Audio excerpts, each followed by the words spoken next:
Hi, I'm Joe, and this is the Decahedron RPG Podcast. Hi, everyone. This is Joe. Today, I have a special guest. The guest today is Keith. Keith has been on before. If you remember, he was on the episode with Keith and Heather where we talked to a new gamer. And good morning, Keith. Good morning. So the reason I'm having you on today is because last time when you were on, one of the questions I'd asked was in the 6 months to a year, whatever, that you had started gaming, had you experienced anything other than D&D? And the answer was no. Actually, I think the answer was like, well, there was Pathfinder, but Pathfinder is really D&D with a different name. So we decided to expose you to something classic and not D&D. And I picked Traveler. In the time that passed, we made a Traveler character. So what was your thoughts about Traveler character creation? Was it overwhelming? Was it intriguing? What was it? What was your thoughts? I thought it was unique. A lot of the character building was practical skills and not necessarily combat. So that changed the whole perspective. It was almost like combat was secondary. Things like operating equipment, actual weapon skills when that was relevant. So it was almost like the character itself was primary. That's interesting. I never thought about it in that way before, but yeah, and it makes sense because if you're talking about, science fiction in the far future, it's a lot of equipment stuff. Captain Kirk does more than just get into fights. Yeah, that's pretty interesting. So compared to the D&D way of making character, did you think it was better, was worse, just different? What's your thoughts? Just totally different. Like not really better or worse. I would say equally satisfying, just in different ways. All right. Do you feel you walked out of the character creation system with a clear picture of your character? Not quite yet. I feel like I would have actually had to get into gameplay. As we were going along and as we were going through each step, and I think you did 3 terms, if I remember right, as a noble. As each term developed through the die rolls, were you developing your character's backstory as we went along, or was it just there and your thoughts was to do it later? I was prepared in a different way than D&D because I had more of like a class identity in D&D to start with. I already had an idea before I started rolling for things like stats and choosing my skills. This was kind of the opposite, where I was choosing things as I went along, kind of, and then the further I got into the ranks, then I could start to think of what kind of person I would be. So last Wednesday, I aired a show where James and I developed a character. In that episode, because the party doesn't have anybody with like a wilderness survival skill, and part of the adventure is going to be on a wilderness planet, spoiler, we thought we would try to make a hunter, but he failed his enlistment role. So then we were like, oh, well, maybe a barbarian. He grew up in a backwater world, and that would explain why he knows the wilderness survival skill. And no, he failed that enlistment role too. So he ended up being a pirate, much like Heather, actually. So yeah, it's interesting that in Traveler, even when you have an idea where you want to go, you might not end up going there. So during the character creation process, if you remember, one of the roles we had to make every term was survival. And if you failed that role, that character would have been dead and we would have had to start all over again. What did you think about that mechanic? I thought it was fun. I have more of a gambling mindset, so I knew there were... was that the role where I aged? No, that's going to be the next question I'm about to ask you. Oh, okay. So the survival was just whether or not I lived or died? Yep. But I think you're right on the money with the gambling mindset there, because that's the whole point of the role. And a lot of people get down on Traveler because of this. And this is probably the most infamous part of Traveler character creation is their survival role. And people are like, how can you die during character creation? And I keep trying to explain that that's the thing. With each term you go, you get more skills. You get at least one skill, maybe you get 2, maybe 3, depending on how the dice treat you. So why would you not always go for that next term unless there's a risk? And that risk is survival. And so it's a cost benefit thing. Do I want to take the risk of doing another term to get the extra skill? But I might die and have to start all over. And people don't get it, but it sounds like you do. And I appreciate that. But the other one you were about to talk about was the agent role. And that's when we stopped, was because if you did one more term, you would have had to start doing the agent roles and you would be risking your stats going down. And what are your thoughts about the agent roles? Well, it's similar. I mean, no risk, no reward. And I felt like I ended up in a good place because of the risks. And then the important thing, though, is to know when to stop. Yeah, and I think for you it was a wise choice because your 3 physical stats, which are the first 3 that we have to worry about for the first few terms when you start the agent rules, are low anyway, and to lose on those would have been painful.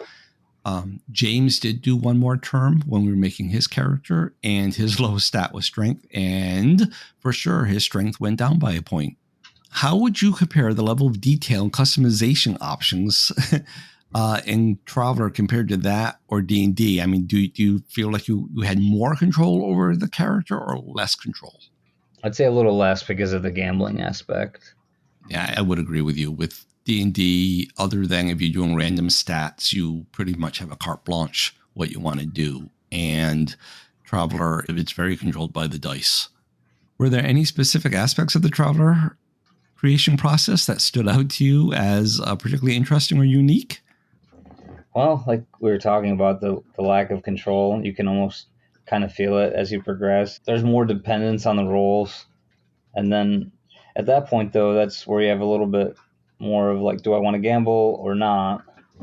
Definitely less control. And you kind of have to work around what you get. The choices come after the gambling instead of the other way around. The reason I have some of the house rules I do is to increase the level of control. If you remember, you would roll the die and then I would tell you the 3 skills you could pick from. And by the book, you're actually supposed to pick the table first and then roll the die. But that gives you even less control. I saw somebody else's house rules where Traveller has this thing called cascade skills. You saw it when you rolled a gun. And I said, okay, which gun do you want? That's what they call a cascade skill because you get to pick out of that category which specific one you want. And in this person's rules, they took all the like starship operation skills like pilot, navigator, engineer, and threw them all under one heading space. So if you rolled that, then you would pick which one of those you wanted. And I really like that because, like I said on the previous episode, and like we're trying to do with your party, you're the pilot, Heather's the navigator, James rolled up an engineer, but pretty much that was almost by luck. So if we have somebody else, any one of those 3 skills would be redundant. So we almost want someone who would be like a gunner or, actually that's a big one I could see as a gap in the crew and something like that. And so I might actually steal that house rule for mine. And again, it would increase the level of control. So D&D, of course, has the classes and Traveller has the career paths, which kind of are like your classes, although once all that's in your past now, so it really has no effect on you going forward.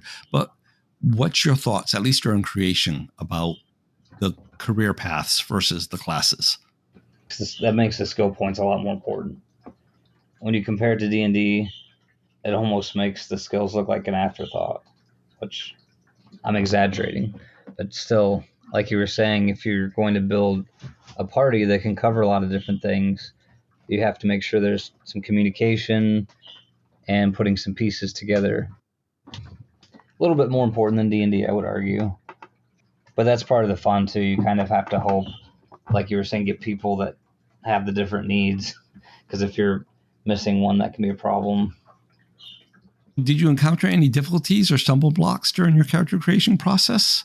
Did they affect your perception of the game if you did?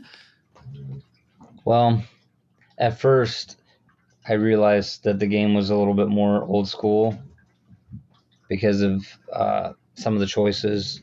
The no class at the beginning was a hint because everything else I had tried did have classes, and then I really didn't know what to do when it was, well, here, decide if you want 4 more years, and then I had to kind of figure out if that was a good idea or not, or what I would be getting for doing that, or what skill to choose.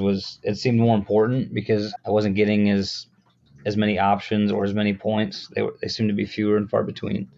Yeah, and we were doing it over text message, which I think was a little more challenging than usual. Whereas if we were being able to do it even by voice, I think I would have been able to describe things better and more awesomer. But I think you did a great job, and I like your character. Yeah, I feel like it turned out pretty well. It was fun, and you're right about the texting. It was a challenge, but it's still, I feel like a lot of the experience still went through. So do you feel like you have a better understanding of your character's personality and motivations compared to like a D&D character when they're first starting? Well, I kind of see my guy as a jerk.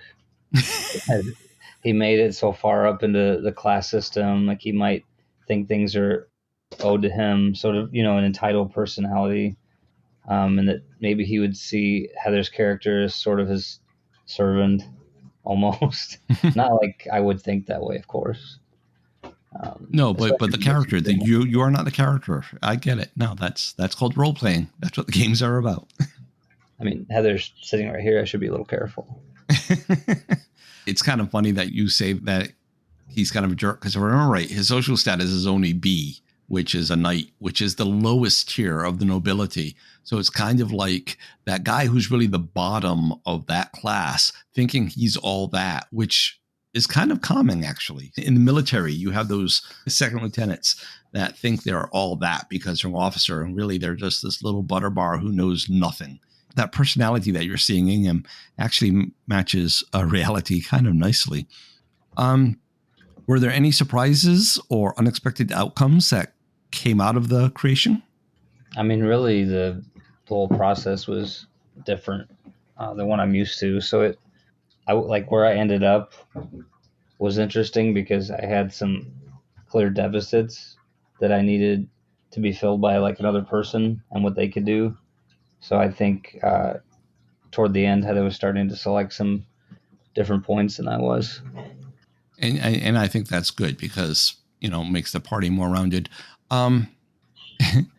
This was very different, and that's part of the reason I picked it, because the whole point of playing Traveler and everything is to expand you beyond D&D like games. And so I wanted to pick something that was a bit different and just give you a taste of other things out there. And the other thing I was going to say is a question or two ago, you said that this was old school. It definitely is old school. Traveler starts in 1977, although we're playing by the second edition rules, which were 1981. But that's definitely old school time frame. But you said the lack of classes is what clued you in. But classes are actually very old school. To get away from classes was kind of, wow, this is weird and fascinating, back then. So because classes were part of the hobby in the beginning. So you've gone through this character creation process. You've made this knight. He did 3 terms. You have kind of an idea what those terms were. Do you think that will influence the way you role play the character? Do you think it will influence the way you make decisions for that character while you're playing? There's a couple different ways I could go. I could continue to make him a jerk, or if struggles happen in the game, I could sort of have him humbled a little bit and realize he's human and that he has to defer to other people for certain things. As a new player to the hobby, do you think going through this character creation process with Traveler has broadened your perspective on RPGs as a whole? Yeah, I think I won't take as many things lightly. If I make another D&D character, I'll think more about long-term impacts of what I choose. After going through this process, do you feel more confident and exciting about jumping into the game?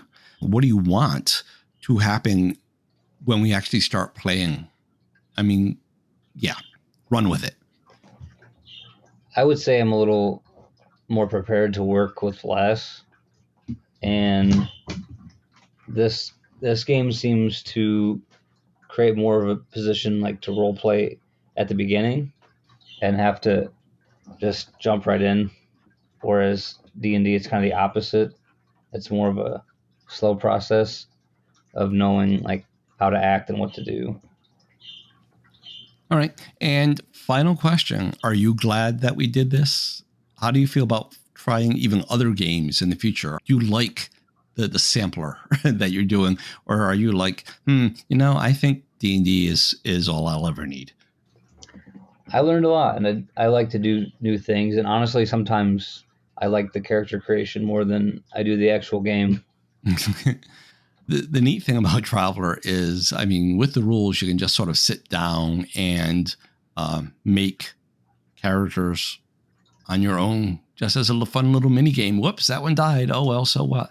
And actually right now, I don't know if it's always the case, but right now, the Traveller Facsimile Edition, which is sort of a reprint from the 1981 rules, is available legally for free from DriveThruRPG, and you can buy the print copy for only $10, which sounds like a no-brainer. I might do it just to have a copy. I don't feel bad about opening up and flipping around because all my originals are from the 80s and they're in a box over there on my bookshelf. And I have the classic reprints that Far Future Enterprises did about 10 years ago or so, but they're huge and they're unwieldy. And this is a digest-sized book, but one book for all 3 volumes, which I think is kind of cool. Anyway, that's all I have. Was there anything you wanted to throw in there? Any other comments you wanted to make? Just one thing. It's really different with like a video game RPG like World of Warcraft, where you start with a flat class and flat stats, and then the game is much more focused on the action for quite a bit. You may pick like talents here and there, which are like skill points, but I hadn't expected this big of a gap, I guess. But this is almost like playing a game and reading a book at the same time.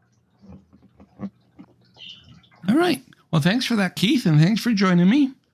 Yeah, it was fun. And everyone else, thanks for listening in. Feel free to throw us some feedback at decahedron.com, sayhi.chat/decahedron. You can call the feedback line. You can go to the Play online forums. All that information is in the show notes. All that information is in the outro music that you are probably hearing now. Until next week, happy gaming, happy life. Bye. We hope you enjoyed this episode of the Decahedron RPG Cast. We'd love to hear from you. You can leave us a voice message by calling 562-774-2278. That's 562-RPG-CAST. Or by visiting sayhi.chat/decahedron. You can also email us at feedback@decahedron.com. Links are in the show notes. For more information, visit decahedron.com. Remember that Decahedron is spelled with a K. Music is by Kevin MacLeod. Logos by DesignCat. Thanks again for listening, and until next time, keep those dice rolling.